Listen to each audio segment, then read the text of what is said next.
آپ جانتے ہیں اللہ تعالیٰ کس کو پسند فرماتا ہے؟ ہمارے پیارے نبی صلی اللہ علیہ وسلم فرماتے ہیں وہ شخص اللہ کو بڑا عزیز ہوتا ہے جو اللہ تعالیٰ سے مانگتا ہے، اور جو انسان زیادہ مانگتا ہے وہ تو اللہ کو بڑا ہی عزیز ہوتا ہے۔ اور پتہ ہے اللہ تعالیٰ قرآن مجید میں کیا کہتا ہے؟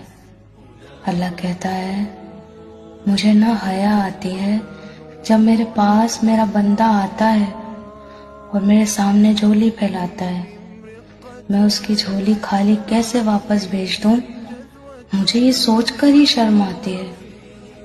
اور دیکھو نا، وہی اللہ تعالیٰ قرآن مجید میں کہتا ہے اے میرے بندے، مجھے چھوڑ کر کیوں جاتے ہو؟